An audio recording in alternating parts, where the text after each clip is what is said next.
오늘 함께 나누실 말씀은 빌립보서 4장 8절에서 9절 말씀입니다. 우리가 요즘은 생명의 삶 빌립보서 말씀으로 큐티를 하고 이제 다 마쳤죠. 이제 레위가 들어갈 텐데요. 그래서 오늘 빌립보서 말씀 가운데서도 정말 가장 핵심적인 말씀을 함께 나누고자 합니다. 빌립보서에는 아주 유명한 말씀들이 많이 있죠. 아주 유명한 말씀들이 많이 있습니다. 어떤 말씀들이 있나요? 여러분 가장 좋아하시는 4장 13절 내게 능력 주시는 자 안에서 모든 것을 할 수 있느니라, 이런 바울의 신앙 고백도 있고요. 또 바울의 또 놀라운 신앙 고백들이 있죠. 풍부에 처할 줄도 알고 궁핍에 처할 줄도 아는 일체의 비결을 배웠노라. 그런가 하면 또 염려에 대한 얘기도 합니다. 바울이 아무것도 염려하지 말고 다만 모든 일에 기도와 간구로 너희 구할 것을 감사함으로 하나님께 아뢰라. 그리하면 모든 지각에 뛰어나신 하나님의 평강이 그리스도 예수 안에서 너희 마음과 생각을 지키시리라. 이렇게 참 주옥 같은 말씀들이 빌립보서에 많이 기록되어 있습니다. 근데 저는 오늘 여러분에게 이렇게 유명한 말씀 말고 정말 이 빌립보서에서 우리가 붙잡아야 할 말씀을 여러분과 함께 나누기를 원합니다. 빌립보서의 내용은 바울이 빌립보에 있는 교인들에게 먼저 감사의 편지를 썼죠. 이 내용 보면은 자기를 위한 기도와 또 아름답게 자란 성도들과 또 재정적으로 많이 후원해 준 빌립보 교인들에게 감사의 인사를 합니다. 그리고 두 번째는 자신의 신앙 고백을 많이 담고 있습니다. 빌립보서에는 지금 얘기한 대로 내게 능력 주신 자 안에서 모든 것을 할 수 있느니라를 비롯한 많은 신앙 고백이 있죠. 그 다음에 세 번째는 공동체에 대한 권면을 하죠. 우리가 지난주에 말씀 나눴죠.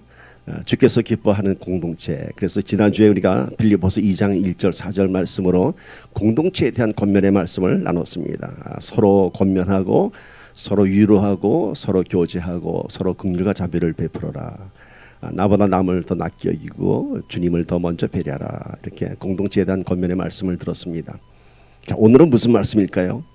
오늘은 빌립보서에서 가장 핵심적인 말씀인데 이게 좀 덮여 있는 것 같아요. 왜 덮여 있냐면은 워낙 유명한 말씀들이 앞에 있고요. 우리가 익숙한 말씀들, 그리고 이 말씀은 본문 읽으면은 여러분 읽어보셨겠지만은 좀 머리에 잘 안 들어옵니다. 문장 자체가 좀 복잡한 것 같고요. 그 말이 그 말 같고 그래서 좀 잘 안 들어옵니다. 저는 오늘 이 말씀을 여러분과 함께 나누려고 합니다. 아주 중요한 얘기입니다. 빌립보서의 결론입니다. 그래서 오늘 말씀도 끝으로 finally 이렇게 기록하고 있습니다. 자, 오늘은 바로 성도 개개인에 대한 신앙의 권면의 말씀입니다. 오늘 말씀 제목이 뭔가요? 모델하우스. 신앙의 모델하우스를 제시하고 있습니다. 근데 공동체에 대한 것은 지난주에 제가 말씀드렸고, 오늘은 각 개인이 어떻게 성도의 삶을 살아갈 것인가, 거기에 대한 모델을 제시하고 있습니다. 자, 먼저 주신 말씀부터 함께 있습니다. 빌립보서 4장 8절에서 9절 말씀 시작. 끝으로 형제들아, 무엇에든지 참되며 무엇에든지 경건하며 무엇에든지 옳으며 무엇에든지 정결하며 무엇에든지 사랑받을 만하며 무엇에든지 칭찬받을 만하며 무슨 덕이 있든지 무슨 기림이 있든지 이것들을 생각하라. 너희는 내게 배우고 받고 듣고 본 바를 행하라. 그리하면 평강의 하나님이 너희와 함께 계시리라. 자, 말씀드린 대로 빌립보서 4장 마치면서 끝으로 finally 결론적으로 얘기하고 있습니다. 가장 중요한 결론입니다. 그런데 여러분 읽어보니까 어떠세요? 무슨 말씀인지 아시겠죠? 아시겠어요? 좀 뭔가 복잡하지 않아요? 문장 구조가 뭐 똑같은 말이 자꾸 반복되고 뭐 무엇에든지 경건하고 정결하며 뭐 사랑받을 만하며, 그래서 이게 잘 우리 눈에 들어오지 않습니다. 그런데 여러분 사실은 이 말씀은 들여다보면요, 굉장히 조직적으로 굉장히 논리적으로 되어진 말씀입니다. 그래서 오늘 이 말씀을 좀 하나하나 여러분과 나눠보려고 하는데요. 여러분 지금 바울이 결론적으로 얘기한 게 뭔가요? 성도 개인의 삶을 얘기하고 있습니다. 성도 개인의 삶. 성도 개인이 성장해야지만이 교회도 성장하는 것입니다. 나라가 잘 산다고 하는 것은 뭐죠? 그 나라 국민들이 잘 사는 것이죠. 국민이 가난한 나라 보고 잘 산다고 하지 않습니다. 또 국민이 힘들게 사는데 나라가 부강해질 수 없죠. 마찬가지입니다. 교회도 성도 한 사람 한 사람의 삶이 영적으로 성숙해질 때에 교회도 성숙한 교회가 되고 교회도 사명을 감당하는 교회가 되는 것입니다. 그래서 저는 오늘 이 말씀으로 저와 여러분들이 다시 한번 우리의 영적인 모델을 오늘 말씀을 통해서 한번 잡아가기를 바랍니다. 자, 오늘 말씀에서 가장 많이 반복되는 말이 뭐죠? 무엇에든지, 무엇에든지, whatever, 무엇에든지입니다. 얼마나 바울이 강조하고 싶었으면은 모든 말 앞에다 무엇이든지 무엇이든지 이렇게 기록하고 있습니다. 그래서 참 반복되는 말 가운데 좀 이렇게 우리 눈에 들어오지 않습니다. 좀 산만한 것 같습니다. 저는 여러분의 이해를 돕기 위해서 이 말씀의 구조를 아까 제가 모델하우스라 그랬죠. 그러니까 집을 통해서 좀 비유를 하려고 합니다.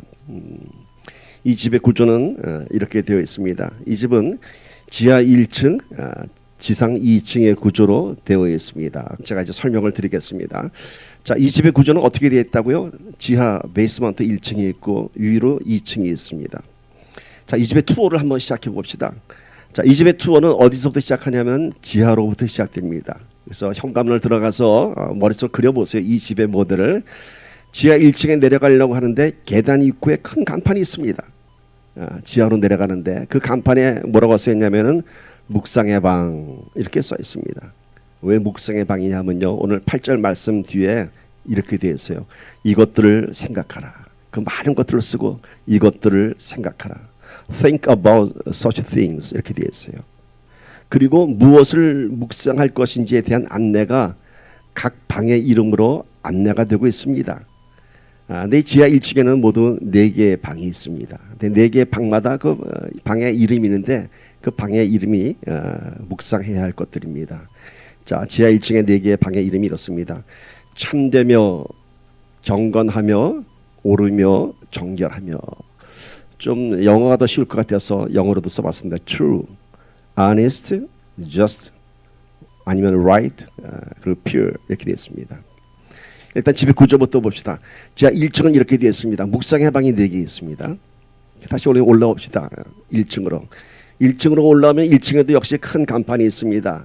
뭐라고 되어 있냐면 만남의 방, 만남의 방 이렇게 있습니다. 1층에도 역시 4개의 방이 있고 각 방마다 이름이 있습니다. 그 방의 이름은 사랑, 칭찬, 덕, 기림. 영어로는 love, comfort. 조금 여러분 왜 comfort 같죠? 제가 설명드리겠습니다. blessing, rejoice 이렇게 바꾸는 게 좋을 것 같습니다. 자, 이렇게 1층에 만남의 방에 4개의 방이 있죠. 자, 이제 2층으로 올라갑시다. 2층으로 올라가는데 역시 큰 간판이 있습니다. 거기는 뭐라고 되어 있죠? 결단의 방, 결단의 방. 그리고 2층에도 역시 4개의 방이 있고 각 방마다의 이름이 있습니다. 뭐라고 되어 있죠? 배우고, 받고, 듣고, 본 것들. learn, receive, hear, see 이렇게 되어 있습니다. 각 층마다 4개의 방이 모두 12개의 방이 있죠. 자, 구경 다 했습니다. 이제 나가봅시다 한번. 근데 집을 나가는데 그냥 나가는 게 아니라 집을 나가는 현관문 앞에 큰 간판이 하나 더 있습니다. 그게 뭐라고요? 행하라. 그리하면 평강의 하나님이 너희와 함께 하시리라. 이렇게 되어 있습니다. 자, 이제 머릿속에 그림이 좀 그려지십니까? 지하에 묵상의 방 4개가 있고요. 지상 1층에 만남의 방이 4개 있고 2층에는 결단의 방 4개가 있습니다. 자, 이 집의 구조가 전하는 메시지는 이렇습니다. 지하는 집의 기초입니다. 우리 신앙의 기초는 묵상의 방에서 만들어집니다. 묵상의 방에서 4가지 묵상을 늘 통해서 우리의 신앙의 기초가 만들어집니다. 그리고 1층으로 오면은 그 묵상을 통해서 누구를 만나요? 이제 좋으신 하나님을 만나게 됩니다. 어떤 만남이 있다고요? 하나님의 사랑을 경험하고 하나님의 위로를 경험하고 하나님의 축복을 경험하고 하나님의 기쁨을 경험하게 됩니다. 그렇게 되면은 그러고 끝나면 신앙생활이 얼마나 행복할까요? 우리는 거기서 끝나는 것이 아닙니다. 그 받은 사랑과 위로와 또 기쁨과 축복을 갖고 세상을 나가야 됩니다. 그래서 나가기 전에 결단의 방에 들어가서 결단을 합니다. 어떻게 결단한다고요? 배우고 듣고 본 바를 또 받은 것들을 이제 어떻게 하라고 세상에 나가서 전하는 것입니다. 근데 뭐라고 얘기했어요? 세상에 나가서 행하라. 그리하면은 하나님이 너와 함께 하실 것이다. 자, 바로 이겁니다. 여러분, 이 집은 바로 우리 신앙의 모델입니다. 우리의 내면의 묵상을 통해서 우리는 참되고 경건하고 오르고 정결해져야 됩니다. 그리고 그렇게 되면 하나님을 만나고 하나님을 만나게 되면 그분의 사랑과 위로와 축복과 기쁨을 경험하게 됩니다. 그리고 내가 배우고 받고 듣고 본 바를 세상에 전하는 것입니다. 자, 이제 이 복잡한 말씀의 구조를 좀 아시겠죠?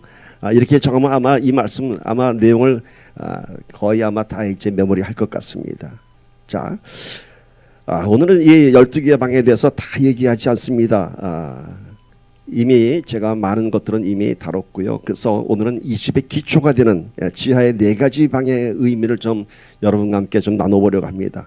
왜냐하면은 기초이기 때문이에요. 기초가 잘 되지 않으면은 1층의 만남도 의미 없고요. 기초가 잘 돼 있지만 나가서 행할 수도 없습니다. 자, 이 집에 그 12개의 방이 있고 각 층마다 이렇게 주제가 있죠. 묵상의 방, 만남의 방, 결단의 방. 그런데 큰 주제는 뭐냐면은 오늘 말씀에 나온 대로 생각하라 그리고 행하라입니다. 묵상하라 그리고 행하라. 이것이 신앙의 기본 틀입니다. 오늘 우리는 우리의 인생을 살아가면서 무엇을 어떻게 생각하는지에 따라서 우리의 인생이 결정이 됩니다.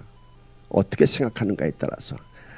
자슈아 리가 이제 학교로 올라가는데 준비할 건 많습니다. 가서 기숙사 준비도 해야 되고 또 새로운 커리큘럼에 대한 준비도 해야 될 것이고.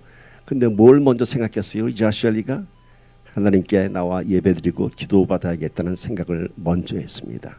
이게 중요한 것입니다. 이런 생각이 있었기 때문에 오늘 함께 나와서 예배드렸고 하나님께 찬양 드렸고 우리 함께 기도했습니다.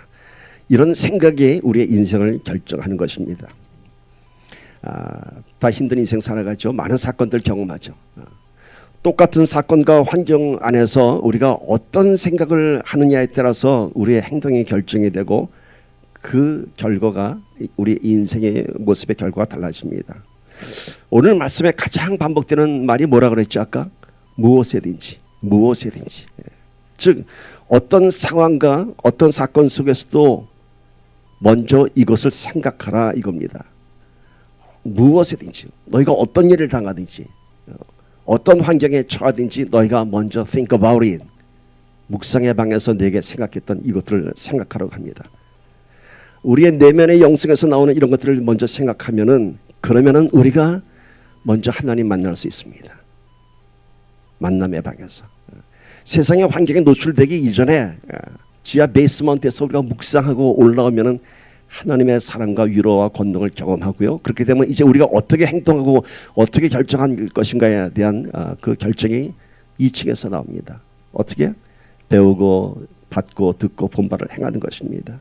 그래서 이제 우리가 신앙의 기초가 잘 되어 있으면 우리가 생각하는 것이 달라지고 행동하는 것이 달라집니다. 그리고 나가서 우리의 힘으로 살아가는 것이 아니라 하나님의 권능으로 이 세상에 나가서 살아가는 것입니다. 그래서 우리는 이 인생 살아가는데 외롭지 않고 늘 강건하게 살아갈 수 있는 것입니다. 성경의 인물의 한 예를 볼까요? 다윗을 봅시다. 가장 유명한 사건이 뭐죠?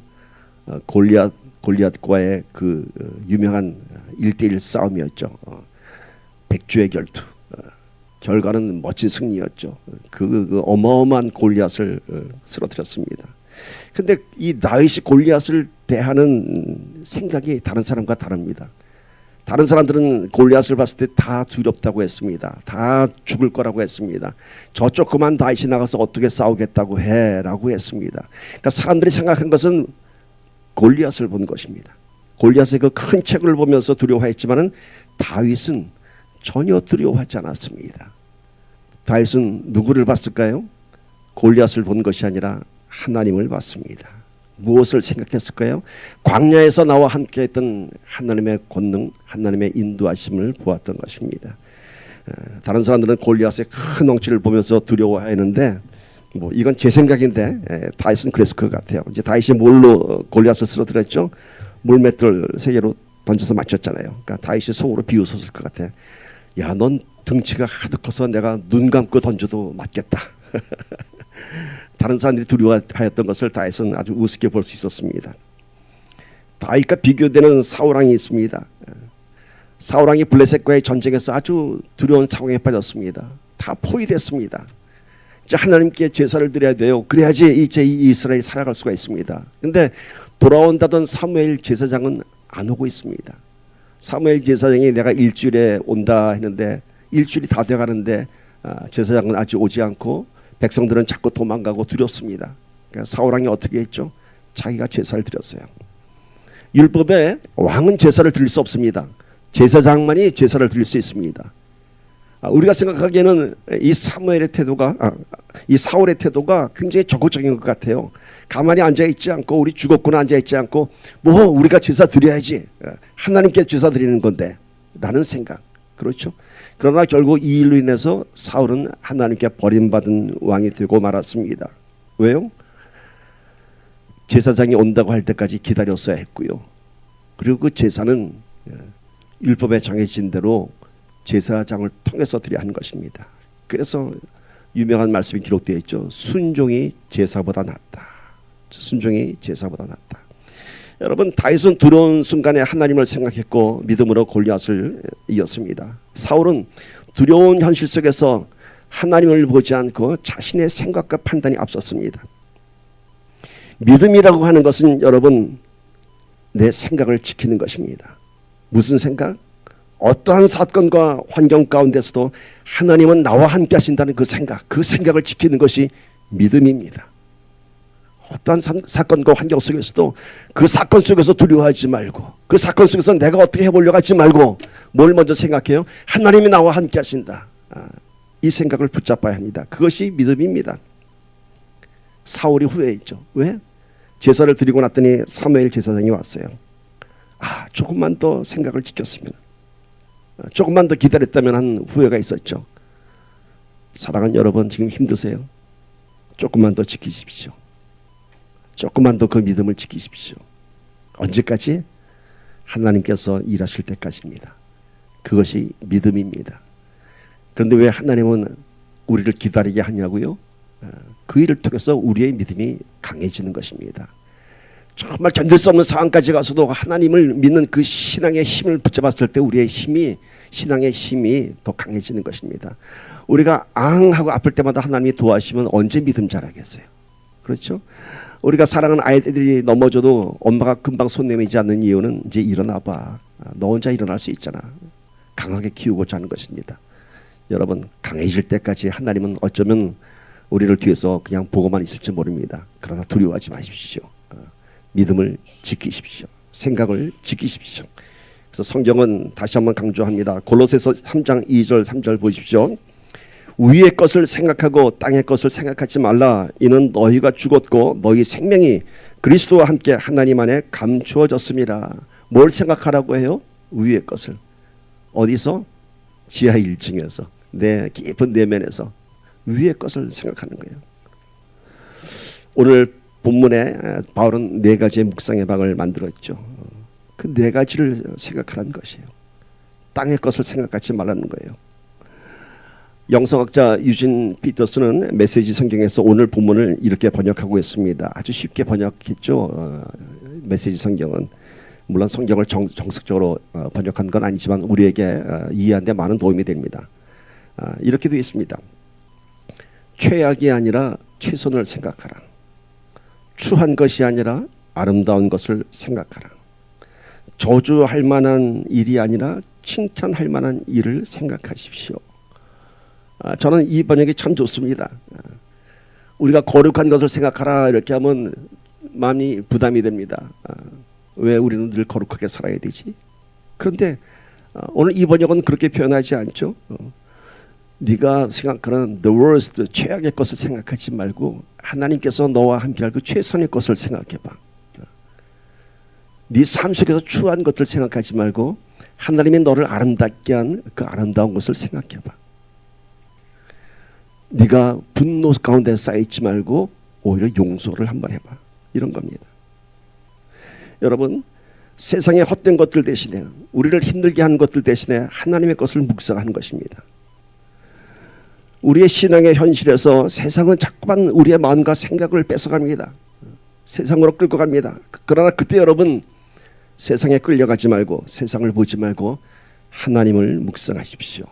그러면은 그분의 사랑과 위로와 그분의 능력과 그분의 신실하심을 경험하게 되는 것입니다. 자, 4개의 방을 한번 좀 둘러봅시다. 그 무엇을 생각해야 되는지. 첫 번째 방 봅시다. 무엇이든지 참된 것을 생각하라. 참된 것입니다. 참된 것이 무엇일까요? 요한복음 14장 6절. 예수께서 이르시되 내가 곧 길이요 진리요 생명이니 나로 말미암지 않고는 아버지께로 올 자가 없느니라. I am the way and the truth. 내가 바로 진리라고 말씀하십니다. 참된 것을 생각하는 것이 뭐냐면 바로 이 세상의 진리 대신 우리 주 예수 그리스도를 생각하는 것입니다. 세상을 살아가는 두 가지 패턴의 사람들이 있다고 합니다. 이것은 성경에 나온 얘기는 아니고요. 아인슈타인이 한 얘기입니다. 그 아인슈타인이 이렇게 얘기합니다. 세상에는 두 가지의 사람들이 있다고 합니다.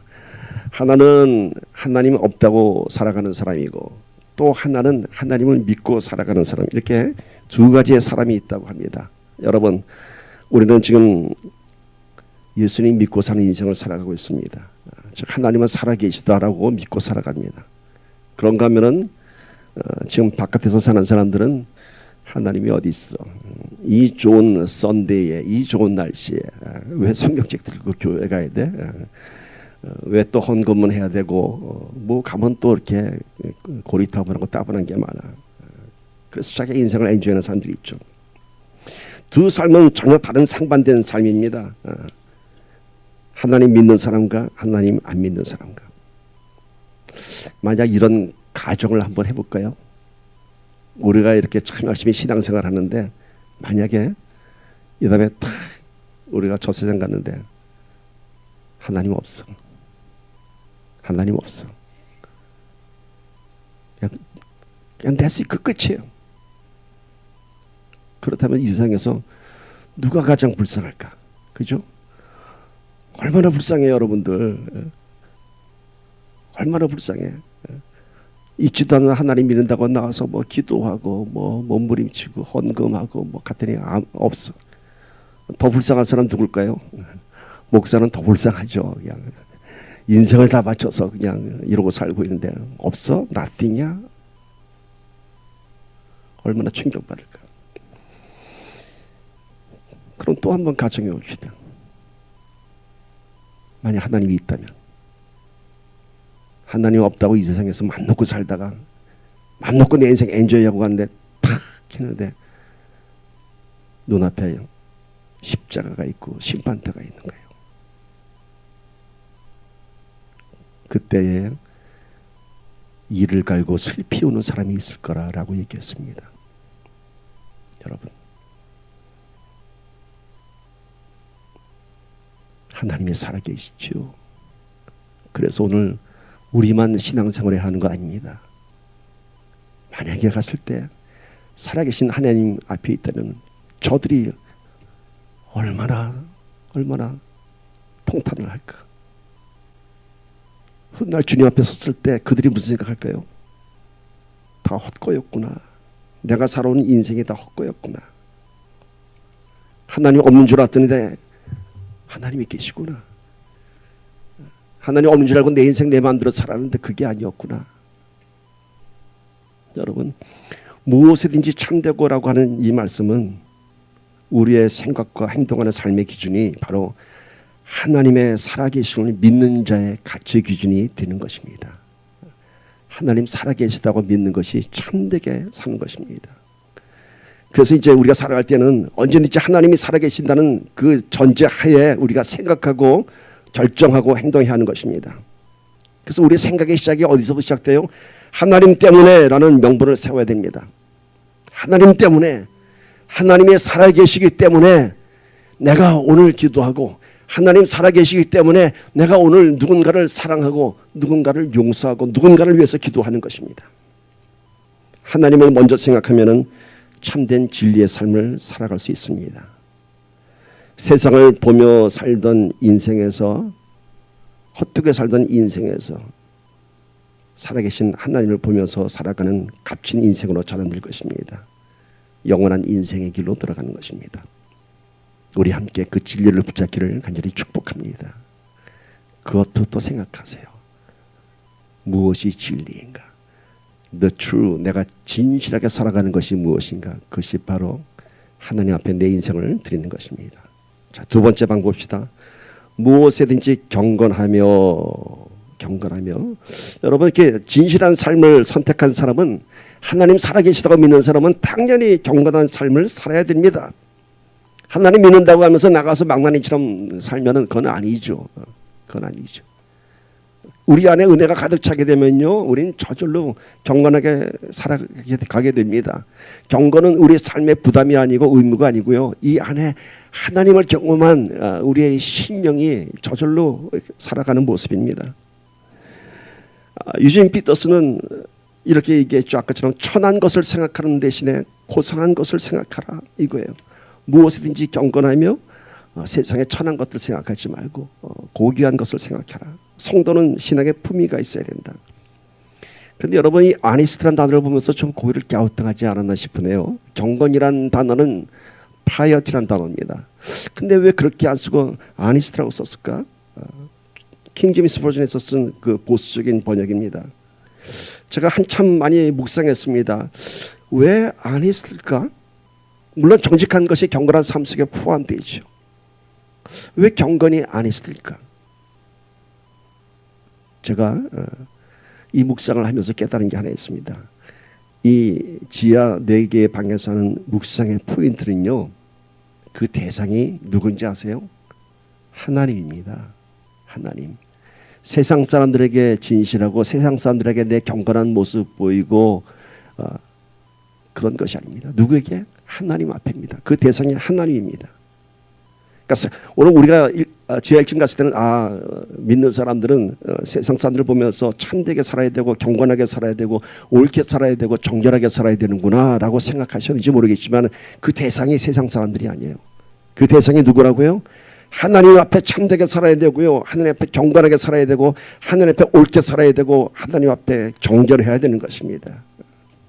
물론 우리가 세상 사람들에게도 그렇게 살아야겠지만 먼저 하나님에 대한 묵상이 완성될 때 우리 안에서 이 4가지 영성이 세상을 향해서 흘러나가는 것입니다.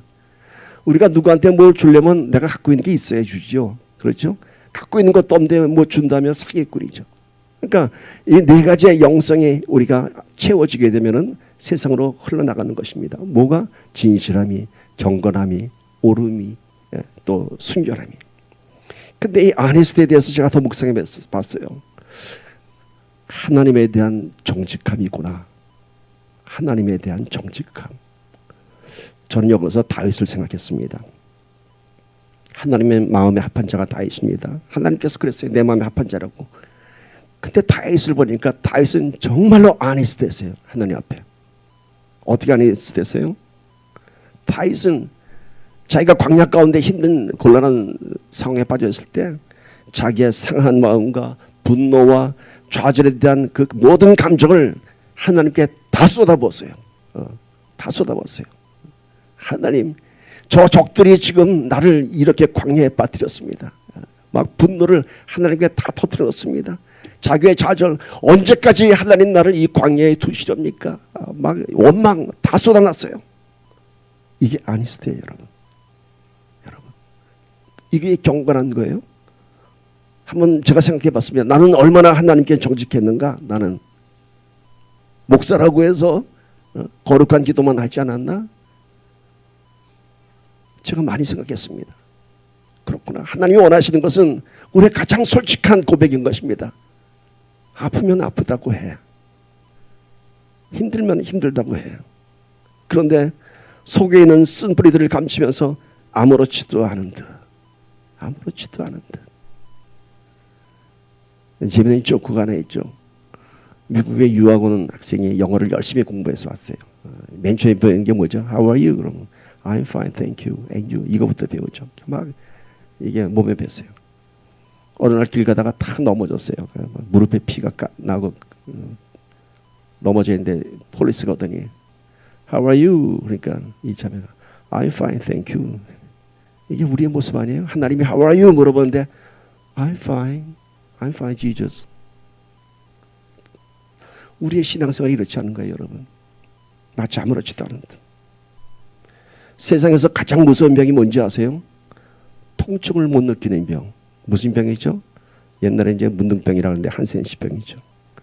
통증을 못 느끼기 때문에 살점이 떨어져 나가도 아픈지 모르고 뜯어내는 거예요. 오늘 우리가 영적으로 무감각해졌다면 그거는 죽어가는 과정입니다. 우리의 아픔과 병이든 내 모습을 하나님 앞에 진실하게 갖고 나가야 됩니다. be honest 해야 됩니다. 사람들에게는 내 병든 모습을 숨길 수 있는지 모르겠지만은 우리 하나님은 우리의 상함과 우리의 병든 우리의 속을 다 알고 계십니다. 상한 심령의 예배자를 찾지 않습니까, 여러분? 오늘 우리 예배 자리에서 다 함께 아니스트해지는 심령 되기를 간절히 소망합니다. 다 고백하고 다 내려놓고 눈물이 마르지 않은 우리의 고백 가운데 우리가 치유함을 받게 되고 우리의 영혼이 새롭게 될 것입니다. 세 번째 방 가봅시다. 무엇이든지 오르며 right. 이것도 마찬가지예요, 여러분. 무엇이든지 오르며라는 이 본문의 의미는 세상의 법이나 관습의 기준에서 도덕적으로 윤리적으로 옳은 것을 의미하는 것 아닙니다. 물론 그렇게 살아야 되죠. 그러나 여기서 얘기하는 것은 뭐예요? 하나님 앞에 옳은 것입니다. 하나님 앞에 옳아야 하는 것이에요. 세상에서는 틀렸다고 하지만 하나님 앞에는 옳은 것들이 있습니다. 세상에서는 옳다고 하지만 하나님 앞에서는 잘못된 것들이 있습니다. 성경이 말하는 이 옳은 것의 의미는 우리를 당혹스럽게 합니다. 누가복음 14장에 그 유명한 잔치의 비유가 나옵니다. 어느 큰 부자가 잔치를 준비했습니다. 그리고 사람들 초청했습니다. 다 오겠다고 했습니다. 네, 그날 꼭 가죠. 정작 잔치를 다 준비하고 종들을 보내서 오라고 했더니 이런 답이 옵니다. 한 사람은 이거 죄송합니다. 제가 오늘 밭을 샀어요. 그래서 밭을 좀 보러 가야 됩니다. 우리로 치자면 제가 집 사는데 오늘 집 좀 보러 가야 돼요. 이거죠. 한 사람은 소를 샀으니까 소를 보러 가야 된다고 합니다. 맞죠? 또 한 사람은 심지어 이런 얘기합니다. 제가 오늘 장가를 가거든요. 그래서 못 갑니다. 여러분 어떻게 생각하세요? 이 사람들이 잔치집에 다 초대받았는데 한 사람은 밭을 사서 못 가고 한 사람은 소를 사서 못 가고 한 사람은 장가를 간다고 합니다. 오늘 그 이유가 어떻다고 생각하세요? 잘못됐다고 생각하세요, 여러분? 당연한 거 아니에요? 남의 잔치 가는 것보다 지금 내 밭 사는 일이 중요하죠. 남의 집 가서 밥 한 끼 얻어 먹는 것보다는 지금 내가 산 소 보러 가는 게 더 중요하지 않아요? 더더군다나 장가 가는데 장가 미루고 글로 가. 이건 미친 사람이죠. 안 그래요? 그런데 성경은 이들에 대해서 잘못됐다고 얘기합니다. 그 주인이 분노를 하면서 너희가 다시는 내 잔치에 오지 못할 것이라 하면서 길거리에 있는 다른 거린들을 초대합니다. 예수님이 말씀하신 거예요. 예수님이 이런 비유하셨어요. 저들은 내 잔치를 다시는 맛보지 못할 것이다. 예수님께서 말씀하시는 건 그거예요. 너희가 지금 밭을 사러 가는 것보다 소를 보러 가는 것보다 심지어 장가를 드는 것보다 내가 초청한 잔치에 오는 것이 더 중요하고 당연하고 마땅한 일이라고 말씀하고 계십니다. 이게 옳은 건가요, 여러분? 세상의 상식으로 보면 옳지 않죠. 예수님 잘못된 거예요. 근데 성경은 예수님이 옳다고 해요. 우리의 생각으로는 이해가 가지 않는 비유입니다. 남의 잔치 가는 것보다 내 일이 더 중요한 것은 상식입니다. 그런데 예수님께서 왜 이 비유를 하셨을까요? 이겁니다. 이 잔치의 비유는 세상 일이 더 중요해서 내 일이 더 중요해서 오지 않는 자들에게 너희는 평생에 딱 한 번 베푸는 이 잔치를 맛보지 못할 것이다 라고 말씀하십니다. 그렇습니다, 여러분. 예수님께서 베푸시는 잔치가 뭔가요? 오늘 우리 이 예배의 자리에 그저 매주일 드리는 똑같은 예배라고요? 아니요. 하나님이 이 땅을 창조하시고 수천 년 동안 내려오면서 오늘 이 예배는 유일한 예배입니다, 여러분. 지난주 예배하고 다르고 오늘 이 예배해 주시는 하나님의 은혜가 있고 이 예배를 통해서 하나님께서 말씀하시고자 하는 것이 있는 거예요. 다른 잔치예요. 다시는 이와 동일한 은혜와 예배가 없는 것입니다. 오늘만을 위해서 하나님께서 준비한 예배입니다. 그래서 너의 밭 사는 것보다 소를 사는 것보다 장가 가는 것보다 더 중요한 것입니다. 이게 하나님 기준에서 옳은 것입니다. 너무 독선적이라고요? 한번 더 생각해 봅시다. 하나님께서 얘기하시는 것은 오케이, 밭 사는 거 보러 가야지, 소 사는 거 보러 가야지, 다 중요하지. 그러나 우선순위라는 거예요. 나한테 먼저 오라는 거예요. 내 잔치에 먼저 오라는 거예요. 내 앞에 먼저 나오면 그 잔치를 즐기면 네가 더 좋은 밭을 사게 되고 네가 더 좋은 소를 사게 되고 더 좋은 장가를 가게 될 거라고 합니다. 무엇이 옳고 그른지 혼란스러워할 필요 하나도 없습니다. 여러분, 옳다는 것의 기준은 내가 아닙니다. 내가 옳다고 생각하는 것이 아닌 우리 주님께서 옳다고 생각하는 것을 우리가 믿고 따라가는 것입니다. 그러기 위해서는 우리가 버려야 할 것이 너무 많아요. 세상의 관습들, 세상의 상식들, 그런 것들이 너무 많아요. 그래서 그런 것들을 다 버려야 됩니다. 그런데 여러분, 놀라운 사실이 있어요. 오늘 지금도 제가 이 비유 얘기하면서 그랬죠. 너희가 먼저 나오면 더 좋은 밭 살 거야. 너희가 먼저 나오면 더 좋은 소 살 거야. 그렇죠? 가장 버리기 힘든 것을 내가 믿음으로 버리고 나오면은 가장 얻기 힘든 것을 받게 됩니다. 다시 한번 얘기합니다. 내가 정말 버리기 힘든 거예요. 버리기 힘든 건데 주님이 버리라고 해서 버렸어요. 버렸더니 더 좋은 것을 우리 손에 쥐어주는 것입니다. 이게 바로 하나님이 보시는 옳다고 하는 겁니다. 네 손에 쥐고 있는 건 내가 보기에는 옳지 않아. 너는 그거 없으면 못 살 것 같지. 너는 그것 때문에 내 인생이 행복한 것 같지. 아니야. 그건 내려놔. 내가 더 좋은 것 줄게. 제 어렸을 때 기억입니다. 저희 어렸을 때는 뭐 다 어렵게 살던 시절이라서 장난감이 변변치 않았죠. 우리 어렸을 때는 진흙으로 장난감 만들어서 놀던 때가 있었습니다. 어린 여자아이들은 그걸로 뭐 솥도 만들고 뭐 떡도 만들고 소꿉장난도 하고, 남자아이들은 그거 갖고 총도 만들고 이렇게 장난감 만듭니다. 어느 날은 제가 그 진흙으로 좋아하는 비행기를 만들었습니다. 내가 생각해도 참 잘 만들었어요. 그 진흙으로. 근데 그 당시에는 우리가 좋아하던 비행기 모델이 있었어요. B-29 폭격기, 6.25 전쟁 때 큰 위력을 발휘한 큰 비행기입니다. 제가 그걸 왜 좋아했냐면요. 나중에 이제 수입 상품점이라고 했지만 예전에는 그냥 미제 파는 가게가 좀 있었어요. 그래서 미제 초콜릿 팔고 뭐 미제 과자 팔고 그런 집에 장난감이 하나 들어왔는데 B-29 폭격기 이만한 게 있는 거예요. 프로펠러 돌아가는. 얼마나 그게 멋있었는지. 어느 날 아버님이 오셨는데 저를 부르시면서 손에 막 진흙이 제가 묻었죠. 손 씻고 들어오라고 합니다. 그래서 왜요? 손 씻고 들어오라고 합니다. 지금 막 힘들게 그 멋진 진흙 비행기를 만들었는데 그걸 버리고 오라고? 싫어요. 했더니 아버지가 꺼내놓는 게 그 미제 장난감 B-29 폭격기를 사갖고 오셨어요. 얼마나 좋아하는지. 당장 장난감, 진흙 장난감 버리고 손 씻고 왔죠. 여러분, 우리가 버리지 못하는 것들을 버리라고 하는 것은 우리 손에 들려있는 것보다 더 좋은 것을 주기 위한 것입니다. 물론 우리는 그것을 깨닫지 못해서 오늘도 뺏기지 않으려고 내 것을 손에 꼭 쥐고 살아가지만은 우리 하나님은 그걸 내려놓으면 더 좋은 것을 주십니다. 결국 그것 때문에 내 것보다 더 큰 하나님의 것을 소유하지 못하고 살게 되는 것입니다. 우리가 그 놓지 못하면은 여러분, 내 것으로 살아가겠습니까? 아니면 하나님의 것으로 살아가시겠습니까? 오늘 우리가 다 내 것으로 살아가려고 하기 때문에 그 인생에 평강이 없고 행복이 없는 것입니다. 하나님의 것으로 살아가는 사람은 언제나 하나님의 풍요한 것으로 그 인생을 살아갈 수 있습니다. 그것이 옳게 사는 것입니다. 마지막 네 번째 방입니다. 무엇이든지 정결하며 pure. 정결하다고 하는 성경적 의미는 더러운 것을 깨끗하게 하는 의미입니다. 무엇이든지 정결하라. 더러워진 그릇을 깨끗이 닦아야 그 안에 음식을 담습니다. 마찬가지입니다. 우리의 심령이 깨끗해져야 하나님의 은혜가 그 안에 담겨지는 것입니다. 죄로부터 깨끗하게 되는 것은 하나님과의 거룩한 통로가 열리는 것입니다. 하나님께서 쓰시는 사람은요, 아무 죄도 짓지 않은 그런 거룩한 사람이 아닙니다. 또 그런 거룩한 사람이 있지도 않습니다.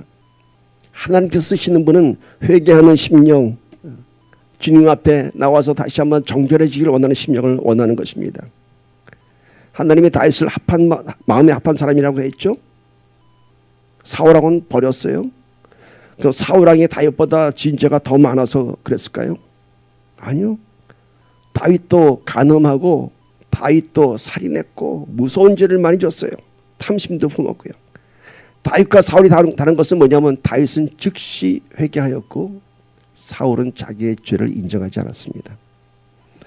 정결한 심령이 되는 것은 여러분, 우리가 갖고 있던 죄를 토해내는 것입니다. 그래야 깨끗해지니까. 토해낸 죄는 다시는 거듭되지 말아야 합니다. 토해낸 것 더럽지 않습니까? 누가 그 더러운 토해낸 것을 다시 먹는 사람이 어디 있겠습니까?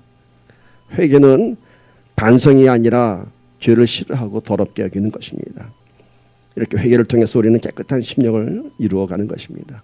주님은 우리의 회개 앞에 무한한 용서와 사랑으로 우리를 정결하게 해주십니다. 우리가 그렇게 정결하게 살아간 심령이 되기를 축복합니다. 말씀 맺습니다. 오늘 주신 말씀 함께 합독하고 잠깐 기도하며 말씀 마칩니다. 오늘 주신 말씀 다시 한번 읽습니다. 시작. 끝으로 형제들아 무엇이든지 참되며 무엇이든지 경건하며 무엇이든지 옳으며 무엇이든지 정결하며 무엇이든지 사랑받을 만하며 무엇이든지 칭찬받을 만하며 무슨 덕이 있든지 무슨 기름이 있든지 이것들을 생각하라. 너희는 내게 배우고 받고 듣고 본 바를 행하라. 그리하면 평강의 하나님이 너희와 함께 계시리라. 아멘.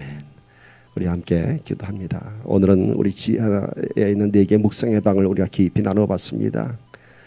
거기서 묵상을 하고 그렇게 진실하고 또 옳고 경건하고 정결해지면 1층으로 올라서 하나님의 사랑을 받는다고 합니다. 위로를 받는다고 합니다. 축복을 받고요.